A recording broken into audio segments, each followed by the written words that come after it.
Halo, selamat datang di Kabar Bisnis. Seperti biasa, di episode kali ini kita akan menginformasikan terkait dunia bisnis maupun dunia desain grafis yang tentu itu bisa berguna dengan buat usaha teman-teman ataupun sekedar informasi untuk memotivasi ataupun untuk mengambil strategi-strategi bisnis ke depannya kayak gitu. Ada informasi apa nih, Dek? Nah, untuk sekarang gua sama Dino mau nginfoin tentang berita atau kabar bisnis dari dunia desain grafis nih.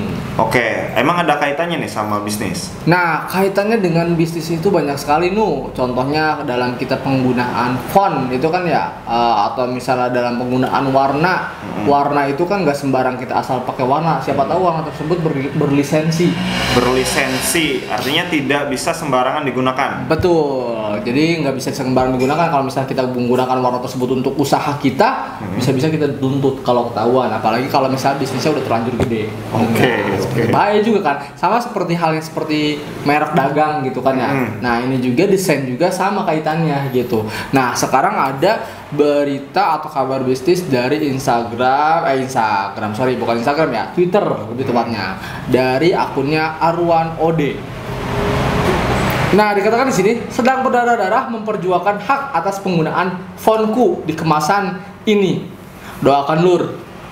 Oke, ada terkait dengan klaim hak cipta berarti ya? Iya, jadi fontnya itu digunakan oleh salah satu brand minuman gitu. Nah, kita ceritakan dulu kronologinya ya, biar kita tahu permasalahannya, duduk permasalahannya. Biar pada nggak penasaran, saya ceritakan 10 menit kronologinya. Nah, hari itu 23 September 2019 saya belanja ke sebuah supermarket. Tak sengaja mata melihat sebuah rak minuman. Dalam sekejap mengenalinya karena saya tak pernah lupa karakteristik font yang pernah saya bikin. Nah, kemudian font ini saya rilis pertama kali akhir 2016. Oke. Nama fontnya sama dengan sesuatu yang lagi viral saat itu. Tempat distribusi resmi selain di web juga di Behance dan Font. Oke. Namanya Om Telolet Om Font. Oke. Oh, dulu lagi musim itu ya, apa namanya? Ya, Om Telolet. Telolet Om gitu. Nah, pertama kali font ini memang dirilis dengan lisensi free personal. Free personal, berarti dan komersial Oh gitu. Nah, based on locomotive standar desktop. Oke, maksudnya gimana tuh? Nah, jadi bisa digunakan secara gratis untuk personal ya, dan komersial. Saya pribadi menggunakan itu ya buat seru-seruan kayak gitu. Atau buat pribadi, buat bisnis nggak apa-apa. Tapi buat komersial pun nggak apa-apa. Gitu. Tapi ada jadi ada based on locomotive standar desktopnya gitu. Jadi ada standarisasinya kalaupun komersial gitu, nggak asal komersial. Nah, ini ada di sini ada pembatasan. Ada pembatasan. Nah, pembatasannya seperti ini. Kalau misalnya kita lihat dari lisensinya.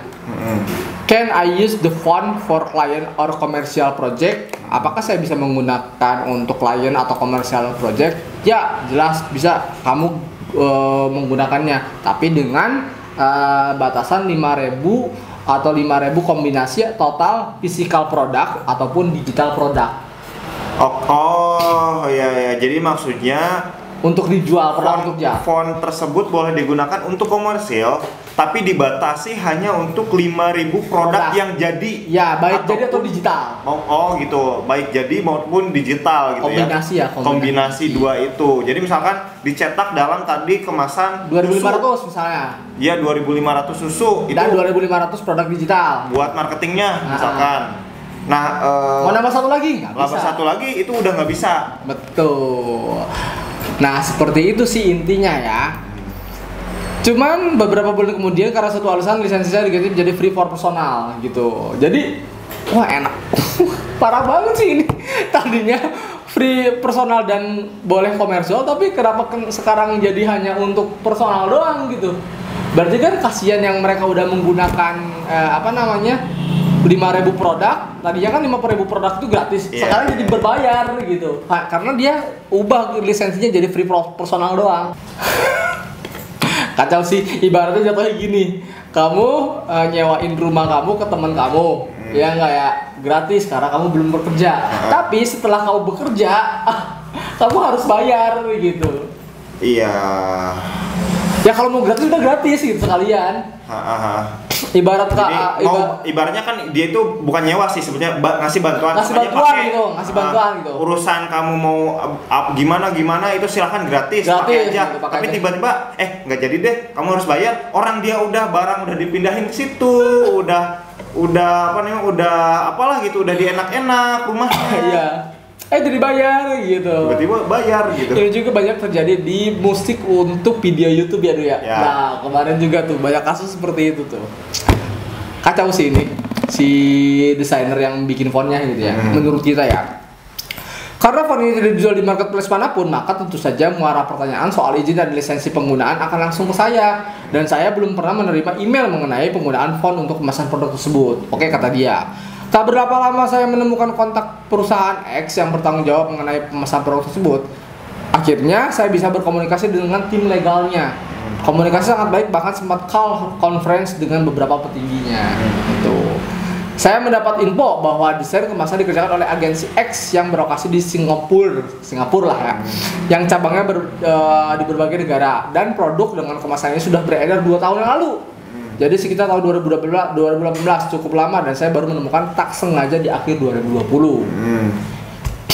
Informasi yang dapatkan bahwa agensi tersebut mengunduh font tersebut dari sebuah website yang kontennya berbagai macam font. Yang merupakan roundup dari internet. Web tersebut mengumpulkan font dari berbagai sumber, salah satunya Behance gitu. Aduh, memang sih bahaya juga ya kalau misalnya kita ngelihat sumber dari sebuah website itu. Hati-hati juga lah kita ketika menggunakan font-font yang gratis gitu kan ya. Iya. Siapa tahu ada jebakan Batman, free tapi nggak tahu ya ada ujung-ujung yang nggak enak gitu. Iya. Web tersebut bukan official saya, web tersebut bukan official saya akal lokomotif, jadi tak bisa mengontrol isinya secara langsung. Agensi X mengunduh dari web tersebut pada saat lisensi masih tertulis free komersial. Oh, yang tadi yang lisensi yang kita lihat. Jadi masih tertulis free komersial. Web tersebut mempublikasikannya selang beberapa hari setelah font rilis, jadi tidak tahu perubahan lisensinya gitu. Jadi di web tersebut masih ada free komersial, tapi si penulisnya itu atau si pembuat fontnya itu ternyata free-nya hanya untuk free personal gitu. Iya, tidak update lah artinya. Ya, si web tersebut tidak update. Dan web tersebut karena bukan marketplace maupun official, lisensi akhir tetap dikembalikan kepada kreator. Sayangnya agensi tersebut sama sekali tidak melakukan konfirmasi bahwa mereka menggunakan untuk produk jet, padahal kontraknya tertera jelas gitu ya. Pada email konfirmasi pertama yang dibalas sebulan kemudian, saya sudah menjelaskan ini panjang lebar mengenai hal ini, namun akhir jawaban tak seperti yang saya harapkan. Mereka ngotot bisa menggunakan sebebas-bebasnya berdasarkan statement dari web tersebut. Gitu. Saya tetap melakukan kontak dengan tim legal perusahaan X. Saya meminta mereka sebagai jembatan komunikasi. Nah, saya tidak meminta tanggung jawab langsung ke mereka karena mereka tentu sudah bayar mahal ke agensi dan taunya beres. Bener sih memang. Jadi emang duduk permasalahannya antara si pembuat font dengan si agensinya ya, yang sudah beli font tersebut gitu. Eyal-eyalan, maksudnya masih pada ngeyel gitu, masih terus berlangsung dengan manajer agensi. Tapi di akhir balasan tetap seperti di atas. Akhirnya pihak web penyedia font mengirimkan email statement ke agensi pada 19 Januari. Setelahnya saya konfirmasi lagi dan dan sampai sekarang belum ada balasan gitu. Semoga hari ini mereka membalas email saya atau besok saya akan mengirimkan email lagi besok for your information. Padahal selama berkirim email saya belum sekalipun ngomongin nominal, tapi mereka sudah melipir duluan. Sebagai perbandingan aja, banyak sekali perusahaan atau UKM bahkan personal yang konfirm di soal lisensi. Tak percaya agensi X yang mengerjakan proyek korporat tidak menyadari hal seperti ini. Jadi menurut si pembuat fontnya itu, masa sih sebuah agensi yang besar nggak sadar tentang hal tersebut? Tapi memang salah dari dianya juga sih, tiba-tiba berubah apa? Lisensi gitu menurut kita ya. Wah, ramai banget jadi kebanyakan notif for your information gitu di atas. Bukan maksud menyuruh kalian harus berkirim email dan buat izin ya jika sudah tahu lisensinya. Itu hanya sekedar ngasih tahu atau ngasih tahu ke personal lah, lebih aware daripada agensi ke kelas dunia seperti itu. Mungkin ada yang nanya, kok bisa tahu kalau kemasan tersebut pakai font tanpa permisi? Karena seperti yang saya bilang di atas, kalau font tersebut tidak saya jual di marketplace. Ya jadi dia, iyalah orang nggak pernah ngejual gitu. Jadi ini si orang dapat font dari mana gitu kan ya. Jadi saya tahu saja siapa yang nanya terkait lisensi, apalagi usernya adalah company yang tidak tercover lisensi standar. Untuk font yang dijual marketplace tentu ikut lisensi mereka, namun untuk yang free komersial atau yang beli langsung di web Lokomotif menawarkan berbagai macam lisensi dengan batasan penggunaan yang berbeda-beda. Bisa dibaca di sini yang tadi kita baca itu ya. Gitu. Bagaimana untuk untuk yang free komersial semacam bakso sapi, Vivonium, Fonarto dan lain, atau free font otomatis bahwa lisensi standar. Jadi jika ingin meninggalkan penggunaan di luar yang tercover gitu ya, maka harusnya beli lisensi lain yang sesuai. Jadi harus kita kalau misalnya mau produknya ibaratnya seperti ini. Kita mau menggunakan sebuah font yang batas maksimalnya lebih dari 5.000 untuk 5.000 produk ya. Berarti kita harus beli full lisensinya gitu. Yeah. Jadi sesuaikan dengan kebutuhan. Kalau misalnya memang kalau usahamu masih 5.000 produk gitu ya, beli aja yang free komersial yang lebih murah gitu.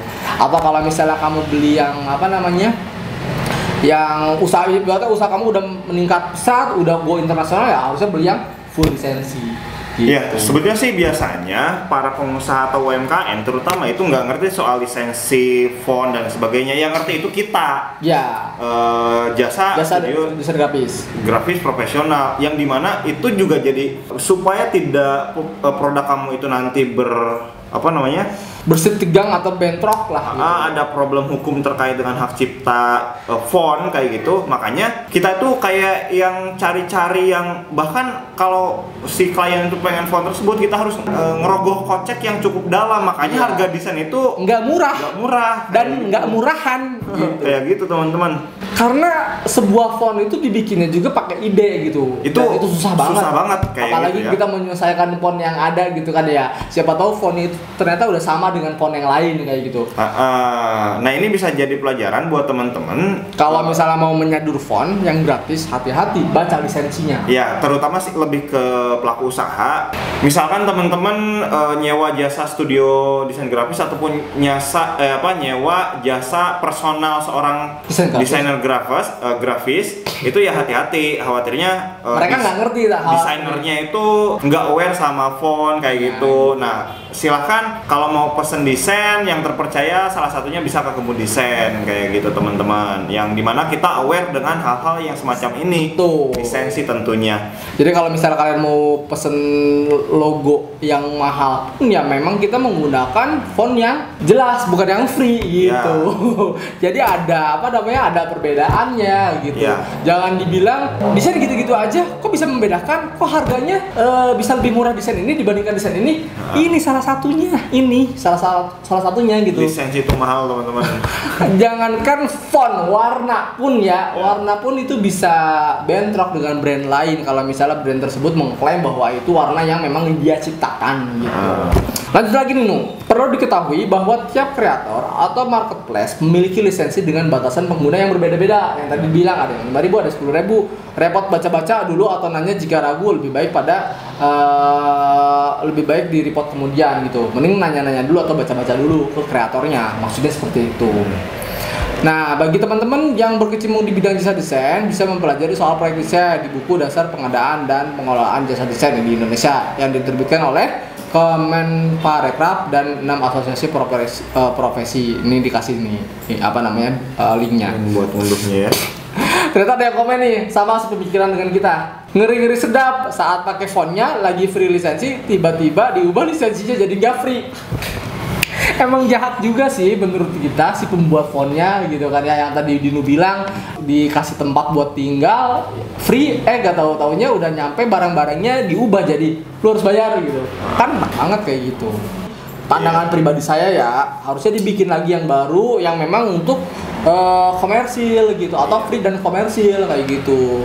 Ini jangan tiba-tiba langsung rubah, nggak etis juga kan gitu.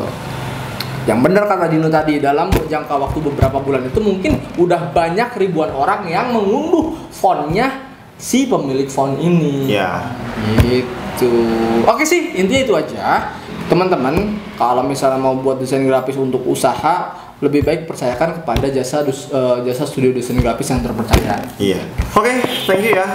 Mudah-mudahan bermanfaat. Silahkan di like, di komen, di subscribe video ini biar bisa berguna buat yang membutuhkan kayak gitu. Ya. Oke, thank you. Sampai jumpa di vlog kita selanjutnya. Bye bye.